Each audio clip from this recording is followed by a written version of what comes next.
Just a little bit about me. I'm an implementation engineer at NetGain Technology. We're a hosting company, so we build brand new environments for every client we get. It's my Twitter handle. I don't really tweet much, but I have been meaning to start doing that more. And then the slides are up on Sched right now, and they will be on GitHub soon in that repository. There's nothing in there yet, but that's where all the code will be after I clean it up a bit. Just doing a very brief overview of what a pipeline is, just so you can kind of follow along here. So the first step we're going to do is commit code to whatever source control repository you have. If you're not using source control already, please do so. It will save you many headaches. Once you commit that code to source control, there's some piece of integration that will actually trigger your CI job, so the Jenkins job.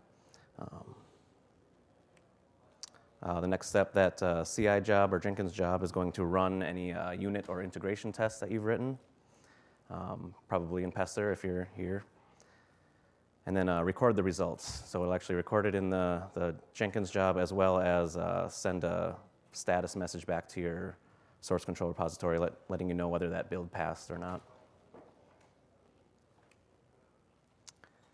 And I just said that.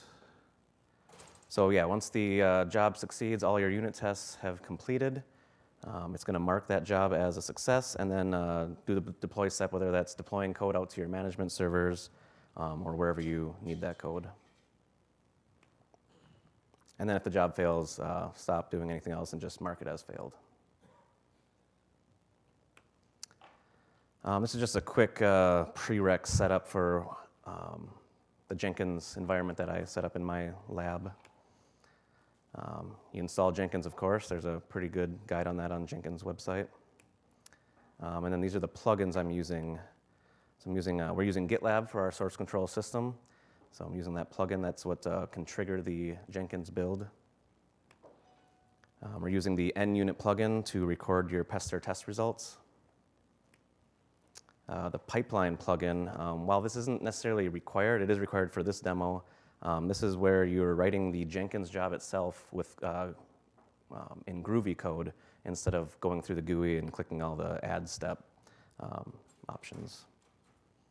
It also gives you much more features. You can put if statements in there. You can do a lot more. And this one's also not really required. I just put it in there. This will clean up the Jenkins workspace on the server that Jenkins is running on before the build starts. That way, any artifacts that are left over, they get wiped out. And then we're using VMware for the VM build portion, so we're using PowerCLI for that. All right, and that's all the slides I have. Before I go to the demo, I am going to just give a quick overview of why we're actually even using Jenkins. So my coworker, Matt Goldman, who's actually here today, after the very first PowerShell Summit, he came back with this awesome new technology heard of called DSC. And it wasn't released yet, but he had seen a bunch of demos and kind of knew how to write the modules. So as soon as he got back, we actually started writing some custom DSC resources that we knew we were going to use before DSC was even released. So as soon as it was released, we were able to just start consuming it.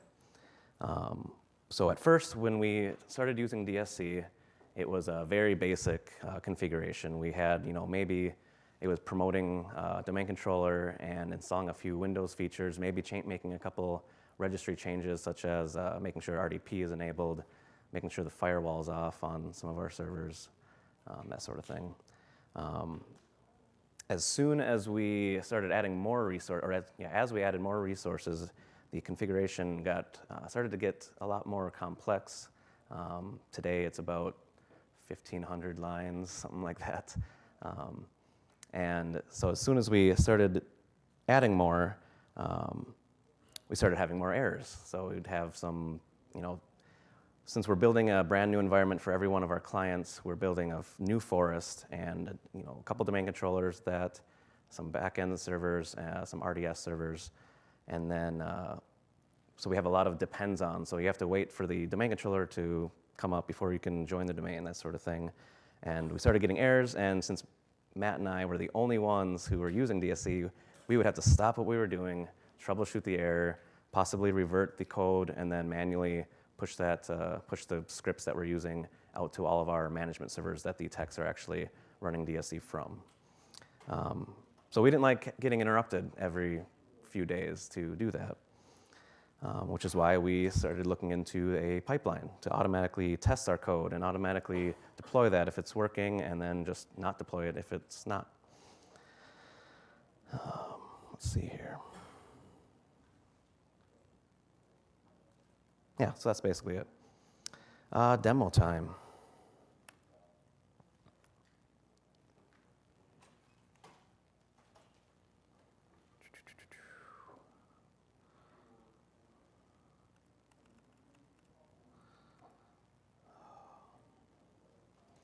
All right, so if you're using DSC, you're probably familiar with the configuration data. This is what contains all of the environment-specific or server-specific properties that you're not going to hard code into your DSC configuration itself. So this is a pretty basic one. I'm going to skip that function for now. I'll get to that in a second. So we're basically putting the client name in, giving it a domain name, setting some IP addresses. Oh, that is odd. All right.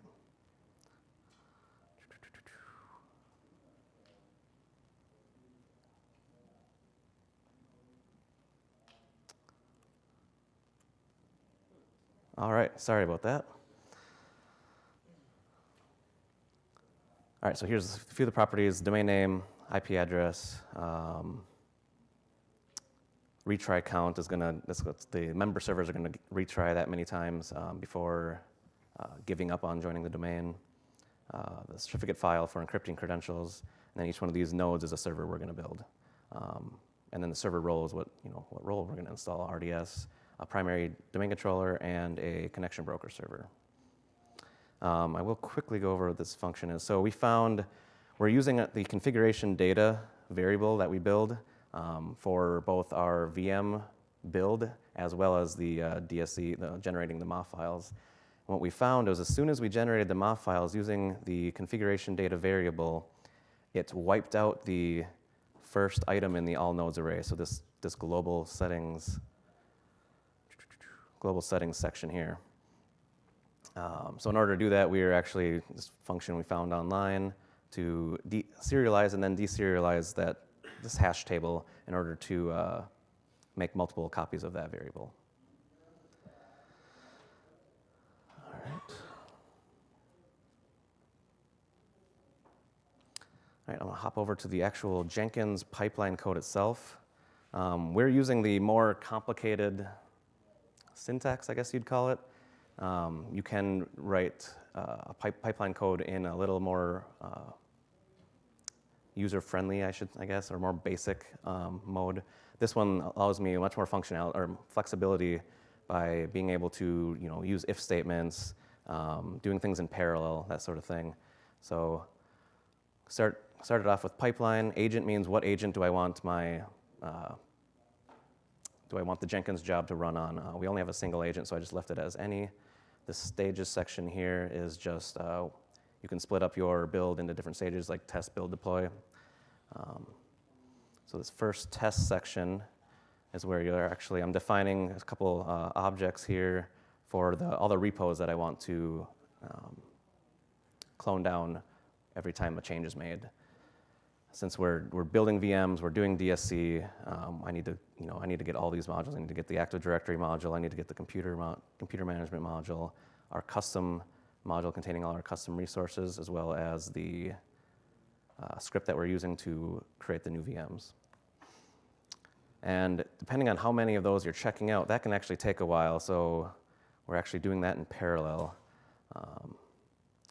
Not gonna get too in depth on that. There's a couple of pretty good articles online about that. You can just Google parallel Jenkins pipeline or parallel Groovy, something like that.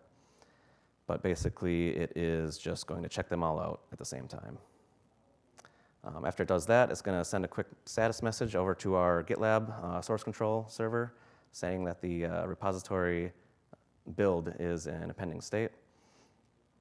And then it's going to run a couple scripts. So this netgain DSC Pester is a script that runs Pester tests for our custom DSC module. And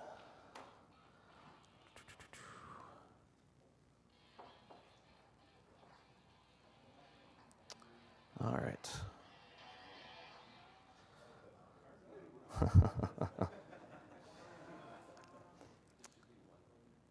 I'll actually get to that in a second. I'm just going to go through the rest of this script quick just to show you what it's doing before I get to the output. The next script it's going to run is going to compress our modules and send them out to a staging directory. This build stage is actually doing most of the heavy lifting here. We've got this with credentials block here is just telling me run all the steps within this block with these credentials. These credentials are saved in encrypted form on the Jenkins server. They're used for things like the domain admin, the Active Directory store mode password, local admin password, as well as our vSphere credentials. Okay, and then these are the scripts. This parameterized build script is actually going to kick off the MOF generation process as well as the VM build. If that's all successful, it's going to run our remove script, which is going to actually remove those VMs. If that succeeds, deploy the code out to our management server using another script. And then at the end, it's going to record the results no matter if the job failed or not, and then send that status message over to GitLab. All right, and since I was not able to get vSphere and vCenter all running on my laptop, I actually have videos for that output. I was close. I couldn't get vCenter to add the ESXi hosts for some reason. All right.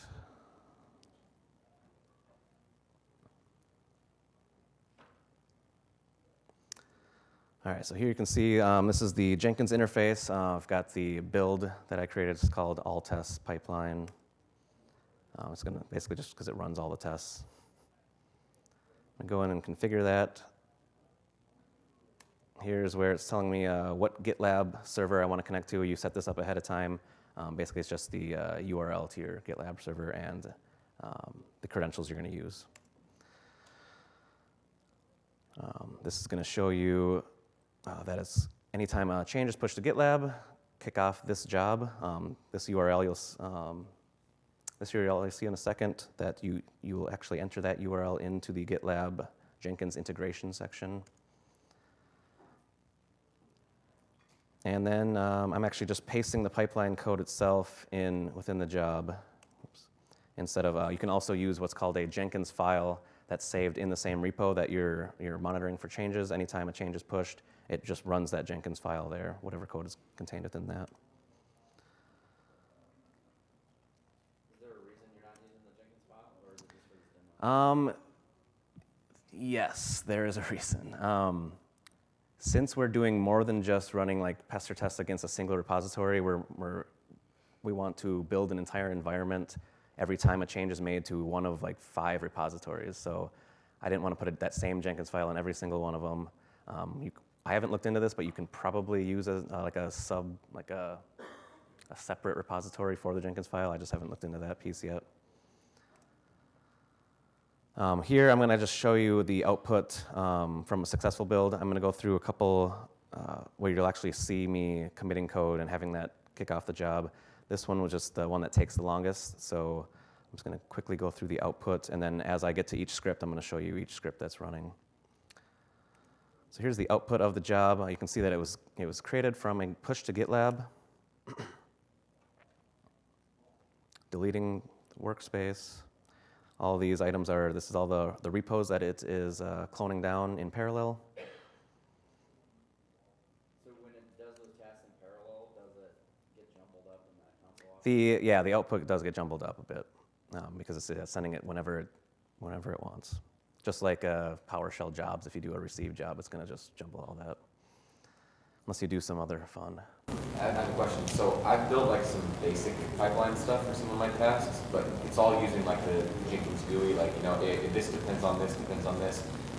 I have not even looked at touching RubyScript. In your experience, RubyScript gives you a lot more flexibility, I guess. Is that?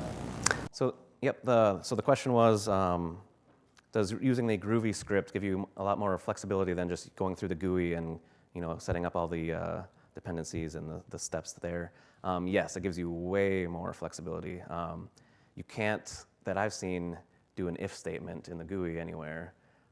You can't do things in parallel like I showed you. And then you can't track those changes. So that's another reason why we're doing it in pipeline. We want to know when the Jenkins job itself is changing. Can I just make a comment? Yep. So for those that are used to the GUI, there's a Ruby syntax explorer or whatever. So you can legitimately build a GUI script, one line, like replicate what you normally do through the job, like a regular job, into a Ruby script just line by line. Even if you're not doing parallelizing, if you're not doing pipeline or complicated stuff, just to get you over to a Ruby script that you can put in source control at that point. What's it called? Yep. Nope. It's built in. I'll actually, if we have time at the end, I'll go through that. For those who are afraid of Ruby, it's easy to convert your regular one. So the comment was, if you're using the GUI and you're just getting started with the pipeline, or you want to start using the pipeline, as soon as you create a pipeline job, there's a link on the left-hand side that will, it's called like the pipeline syntax, where it will give you a drop-down of all of the steps that support pipeline, like the checkout step, PowerShell step, batch step, that sort of thing. Click on one of those. You can fill out all the same options that you would see in the GUI, hit generate, and it actually generates the pipeline code for you. So you can just copy and paste that into your pipeline script and use it. And if we have time, I'll show that at the end. All right, so after checking out the code, it's actually going to run our first script, that netgain DSC Pester script, which I will bring up here. So this script is almost, pretty much stole this from Microsoft's DSC repository, and almost line by line. They're using AppVer up in GitHub for all of their DSC resources. They have a bunch of generic Pester tests that runs on all their resources. So I'm going out there, changing my location to my custom DSC module, cloning down the generic DSC resource tests from Microsoft's GitHub repository. That will actually create a subfolder within the netgain, within our custom DSC module. I'm going to switch over to that directory, run their helper script, which does a few things that I'm not going to get into. Change the location back to your custom module, install NuGet, install Pester, and then I'm defining which tests I actually want to run. This I just added for the demo because I wanted to exclude, there was recently a container script that was added that was causing my demo to fail. So I removed that one. So they have a bunch of analyzer rules. They're checking to make sure your opening brace is on the right line and your DSC resources are in a certain format. A lot of things. They're constantly adding more, so it will definitely extend the time it takes for your job to complete. And then here I'm just adding the custom Pester tests I wrote for our custom module. And then invoking Pester against that, giving it an output file. This environment variable is the Jenkins workspace edit that we cleared out before the job ran. And then that's where it's gonna save everything, all of your cloned repositories, that sort of thing. Hop back over to the video. So you'll see that it's actually, whoa, I think I went down a little too far. Let's go back here. There we go. Something happened.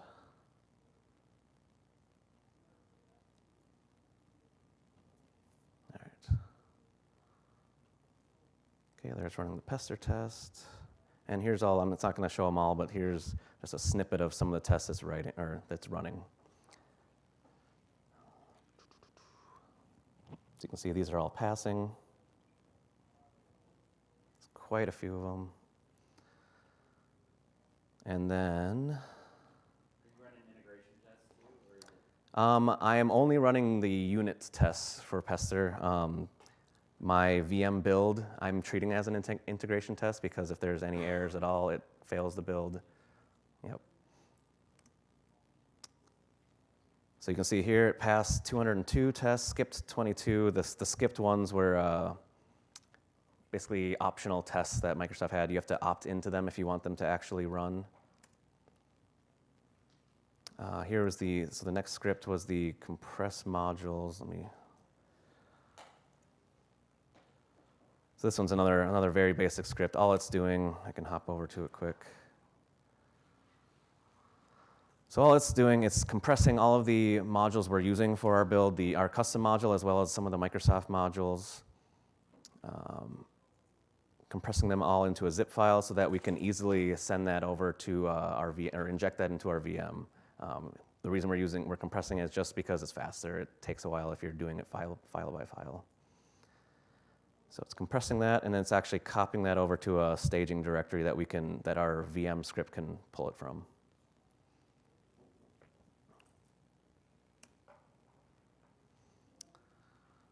Bunch output for that. All right, the next step is this parameterized build script. So this is the script that's actually going to generate the MOFs and build the VMs, inject the MOFs, that sort of thing. I'll hop over to that. So this one here. Ignore part of this stuff. I was having trouble with my environment variables, and it was when it cloned down like the X Active Directory module, it was already installed. It was installed in the Jenkins, the C program files, Windows PowerShell modules folder. So it was seeing duplicate ones. So I'm wiping out the environment variables, setting certain ones, making sure I'm importing. Let's see here. Making sure I'm importing the modules that I cloned down. Oh, that's right here. Adding the modules file, the modules that I cloned down, adding that to the environment variable so I can use them. Here I'm just creating some PS credential objects from the credentials saved within Jenkins itself. Just doing a quick for each just because I didn't want to duplicate code, of course. So this Dsc Wizard Script right here. So this is what you'd call a controller script. This is actually generating the MOFs and then building the VMs with a few parameters. I'm giving it that configuration data file that I showed earlier, giving it the credentials, saying where the VM script actually is going to run from, where the LCM configuration data is, where the DSC configuration is, all of that. Then I'll hop over there.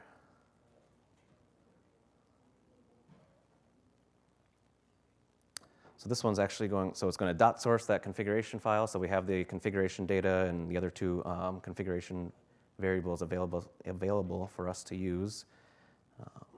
We've got a couple passwords saved just locally in encrypted form, so we're going to import those.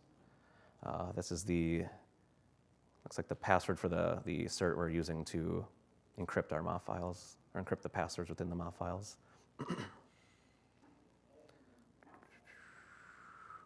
Let's get down here.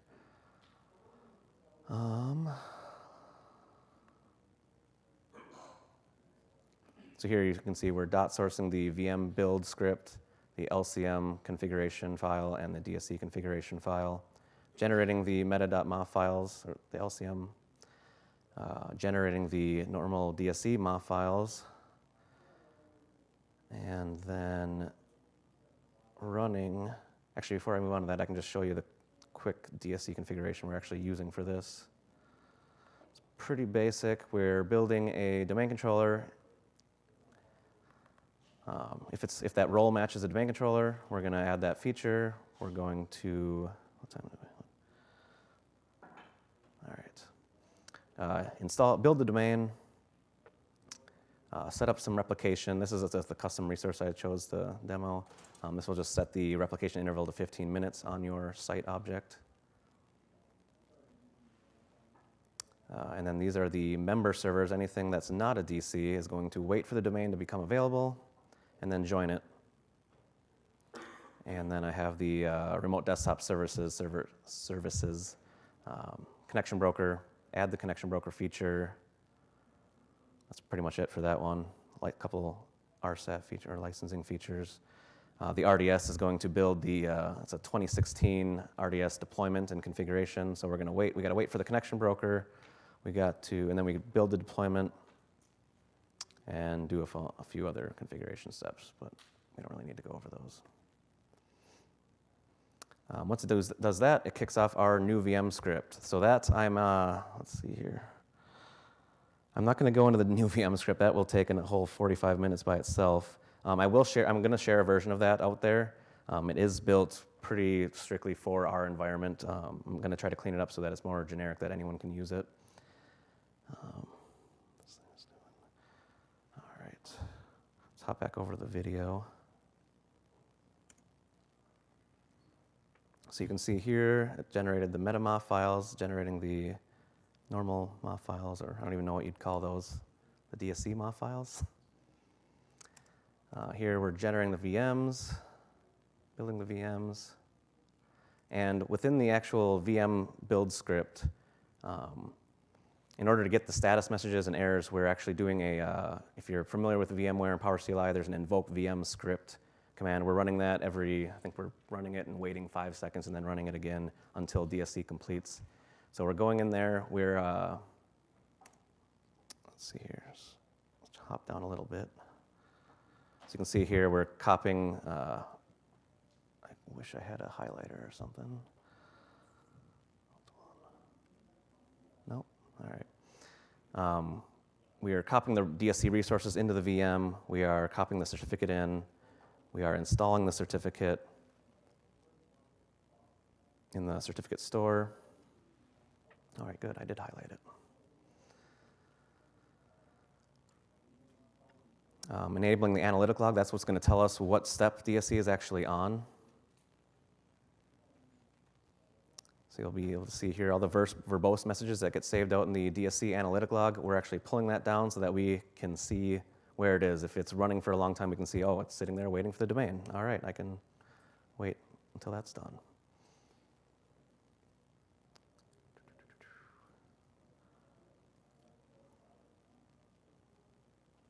So you can see here, it'll tell, in order to tell whether DSC is complete or not, we had this all built before we had, I think it was WMF5 added the Git DSC configuration status. Before that, there was not really an easy way to know when DSC actually completed successfully. So we were actually just querying for that current .mof file out in the C Windows System 32 configuration folder. Once it sees that it's there, it writes out the verbose message saying DSC is complete. And then once all of the nodes are complete, there you go, you can see they're all complete. It'll output any errors if there were any. And then so no errors happened. The Pester tests all succeeded, so then it's going to move on to our next script to actually remove those VMs, because these are just used for our pipeline. They're not used for any production use or anything like that. So I'll hop over to that script for quick. That's another pretty small script. Do you have like a subnet you guys use just for your pipeline VM? Yes, yep. Yeah, so nothing else, it's actually a separate VLAN, so nothing else can talk to that.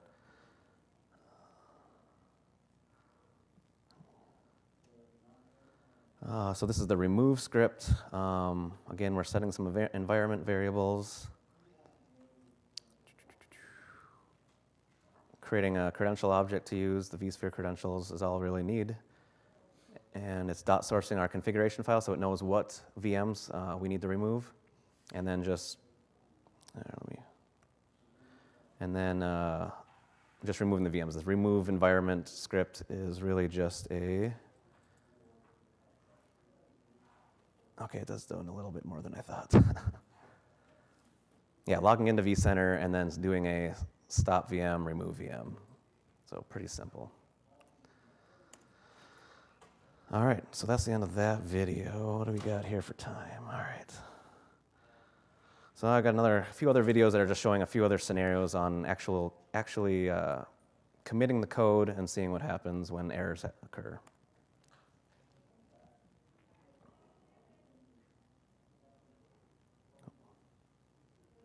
All right, so here we're logged into GitLab. This is just the Summit group I created. Here's our custom module. Oh, and I'm going to quickly show you the where you set up the Jenkins integration within GitLab. It's built in. You don't have to install any plugins or anything. It's a pretty simple setup. Check the box for active. Put in that URL that I showed earlier from the Jenkins job itself, and then the name of the job or the project.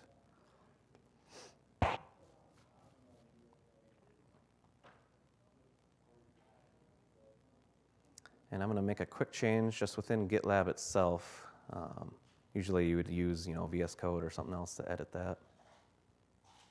Oh, and also you can see that the build has failed up here. That's the little icon that Jenkins adds. So here I'm just going to make a quick breaking change. What am I doing here?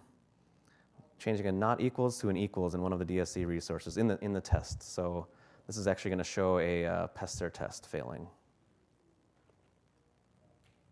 All right, so I committed that right to master like everyone does, right?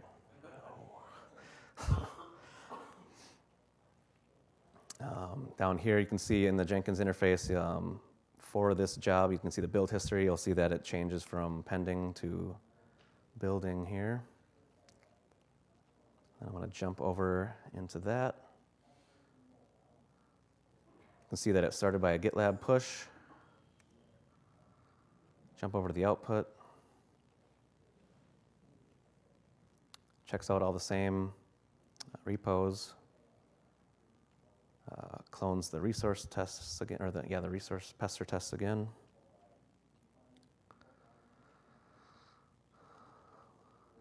Just taking a little while. Installing NuGet.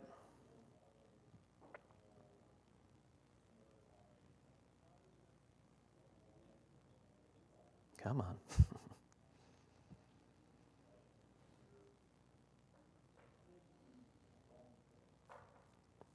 And then running the tests. So I'm not going to wait for all of this output. This is a two-part video, hopefully. Yep, all right. So we will jump over after all the tests have run, they take about 20 minutes to run all those Microsoft tests.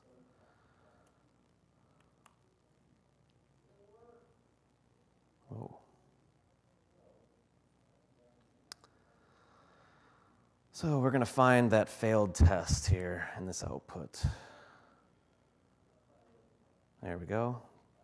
So we can see that the passes and fails tests are not doing what they say they should be doing, because we changed that not equals to equals. So you can see that right in the output, which tests failed.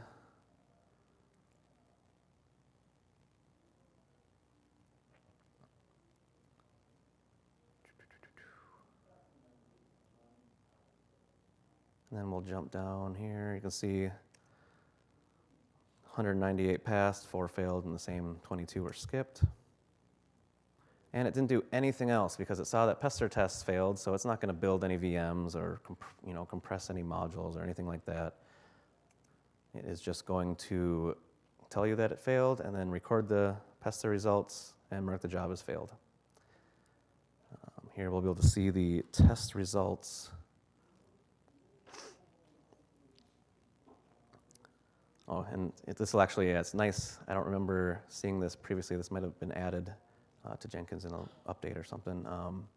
It'll actually tell you what commit it was building off of and what changed your change message itself, or your commit message.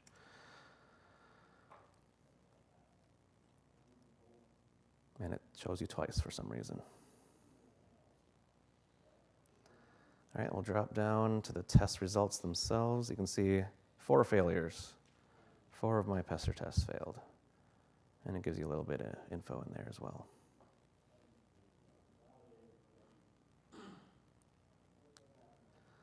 All right, we'll move on to the next thing. Let's see here. Here's a change. I'm breaking change to your DSC configuration file itself.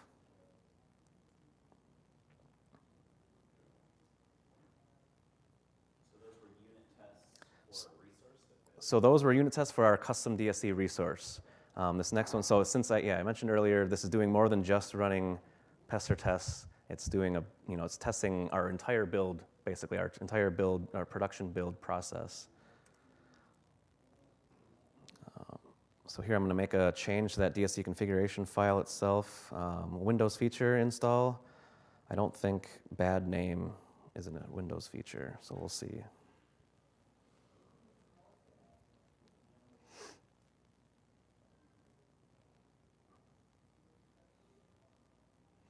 So we'll see that kick off a build again.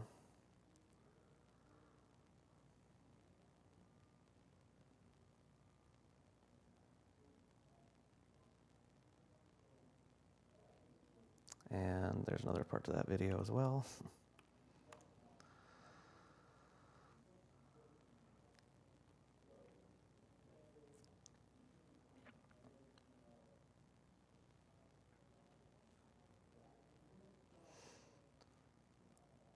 And we're just going to hop down right to the DSC. So this is within that Dsc Wizard script. It is going to try to generate the MOF files. Oh, I take that back. All right, so since the authoring VM that you're writing, you're generating the MOF files on doesn't know what features exist, so it doesn't care that that's a non-existent feature. So the MOF file generation process actually succeeds. It actually gets all the way down to past the new VM build script, and it's actually going to fail within the VM build script, waiting for DSC to complete. So, and I think it just went over that very quickly. So here you can see in the analytic or the operational log is querying for errors. It found one. That feature doesn't exist, so it fails completely. It doesn't do anything else.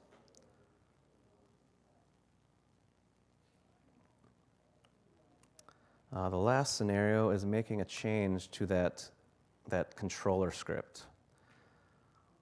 So it's testing that too. I didn't mention that. What do we got here? All right.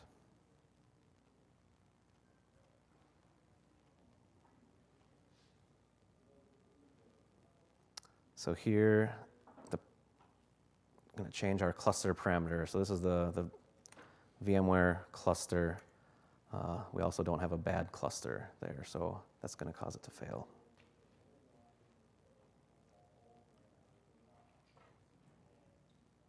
How long would you estimate it got you guys to get to this point? That is a very good question. I believe all my time is tracked in our ticketing system, but many hours, many days, many hours. I couldn't say with.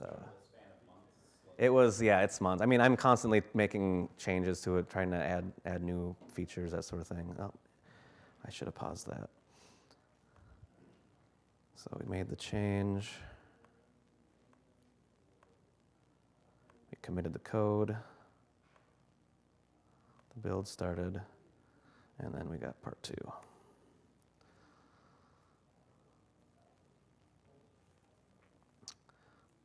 All right, so the build kicked off.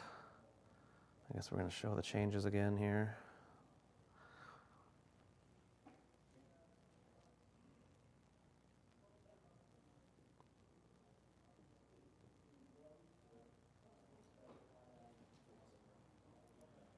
All right, you can see it's generating the MOF files. It gets past that. Oh, but in the wizard, it tries to start building the VMs, and it does not know what bad cluster, what did I call it? Yeah, bad cluster was not found. So stop everything, don't do anything else.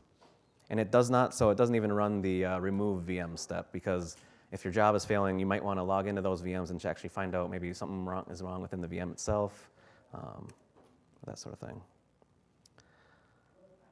So I believe that is the last scenario I have. Yep. So are there any questions about any of these? There was a lot. It will, if you're interested in it, you can talk to me outside of here as well in depth.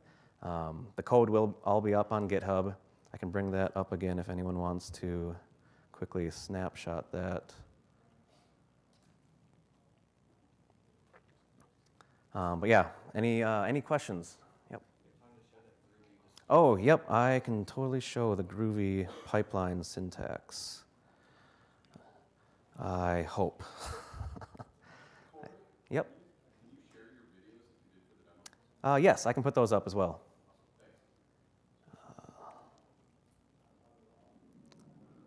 VM should still be there, yep. In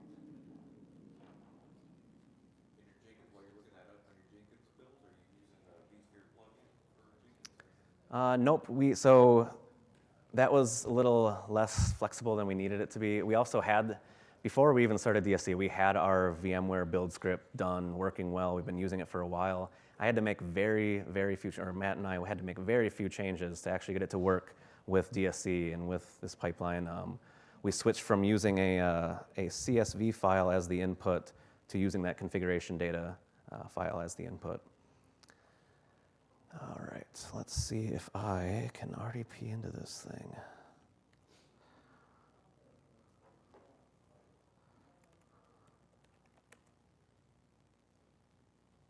Awesome.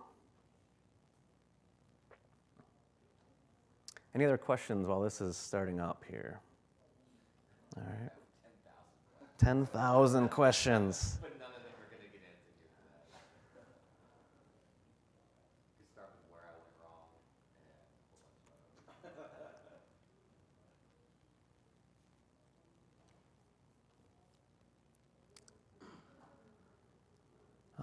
other. Has anyone here heard of DevOps Camp? All right. So that's a very small, like 20 people maximum conference that Don Jones used to put on. This year it's being put on by Jeff Burnt, right? Yeah, Jeff Burnt, and Jason Helmbick. And it's awesome. I'm not going to talk too much about it, but it is an awesome conference. And I'm planning on actually showing a similar process, but with our Azure builds. So we have a big Azure environment build script that we have a whole pipeline for to test that. All right, so here within Jenkins, this is just a empty pipeline job I created. And then over here on the left, you can see pipeline syntax. So let's say I want to run a batch script. Echo something. Yeah, well, yeah, sure, why not? We'll return standard input. We'll return exit status. Oh, I can't do both of those, fine. That must be some plugin, because I don't. So it will only show up if you create a pipeline job. It will not show up if you have a freestyle job. Yeah. So if you just create a blank pipeline job, empty one, it'll be on the left there. So here's the pipeline script. You just copy and paste in your pipeline. It's nice for this was a pretty basic one. A more complex one is like a Git checkout. There's so many options that you can do. So when you said show pipeline script, that's Groovy. Yes, that's Groovy. Yep, you'd copy and paste that into your pipeline script.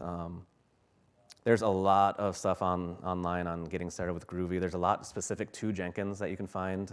So it's even if you don't know it, I don't even call myself intermediate at Groovy, but you can find what you need pretty easily. Yeah. I snoozed those. Why didn't it snooze? It said 30 days. All right. So yeah, we'll build master. Let's add some advanced things. Yeah, let's do a shallow clone, sure. All right. Generate the pipeline script, and it generates the whole thing. You just copy and paste that entire block of text into your pipeline job, and it will take care of checking out your repository for you. Yep.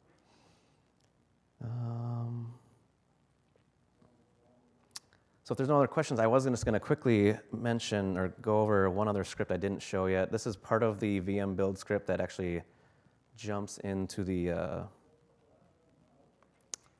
part of the VM script that is getting like those analytic logs, how to pull those down, how to show those. If I can find it here. All right. So our the VM build script itself is actually building background jobs for every VM. Let's see here. Yeah, so it's just building a background job for each VM so that you don't have to, wait for one to finish before the other one starts. So then this, once the VM build is complete, it runs this script within each VM. This one will, create some folders. It's using invoke VM script or copy VM guest file for pretty much everything, which allows you to run code within your VM without having network access to it. Our infrastructure VLAN is completely separate from all of our client VLANs. They can't talk back and forth, so this is the only way we could do this without like doing a run as like registry entry or something like that. So here, let's get down to the good stuff. Installing the certificate. Oh, here we go. So I've got a few error messages I don't care about, so I don't want the Jenkins job to fail if any of these come up, because these actually don't cause DSC to fail. Over the years, they've probably fixed most of these, but I just left them in. But yeah, there's a lot of error messages that get thrown in that operational log that don't actually cause DSC to fail, so we'll ignore those. And then it's just doing a do while loop to query the event log, the analytic event log. And yep, here. So yeah. And this code will be up on GitHub as well. So yeah, just basically pretty simple git win event analytic. Grab the oldest one, or you have to do oldest because they record their events the opposite direction as any other event log. I think that's the case for all analytic or debug event logs. But so basically, query that, put it into an object, and then throw a verbose message out. And then here's where we're looking for the current the current .mov file. Once that exists, we can write the verbose message that the DSC configuration is complete. And that is all I had. So you want to get into any of your thousands of questions? I'd be happy to try to take a stab at them. But, Do you want to show that Azure thing? The Azure thing? No. I've got 2 minutes, so yeah. Go to DevOps camp. When you're doing write error, Yep. is that passing standard error to the out of Jenkins, and then therefore it knows to fail the job? Yes, so this is, it's writing the error to the job, and then within the new VM build, the new VM script that I haven't shown, that's actually, constantly querying the job.childjobs.error stream. So if it sees any of those, it writes a terminating error and just stops. And then all the Jenkins scripts, if you might have seen it, I'm setting the error action preference to stop at the beginning because I don't want any error to cause this thing to fail. And that comes through because in Jenkins you're running it as a shell command, right? And then invoking PowerShell. I just want to make sure that In Jenkins, yes, I'm running, yep. Yes. All right. So how are you handling all your credentialing? Is that part of like the credential store inside of GitLab? Yep. I'm using, most of it is in GitLab. So for the pipeline, for our automated testing, yes, it's all saved within Jenkins, and that's saved encrypted. It's encrypted on transit. It's pretty well protected. Even if someone were to write out credential.getNetworkCredential.password, it'll actually asterisk that out. Like it knows what your password is, and it's gonna not output that for you. All right, well, thank you.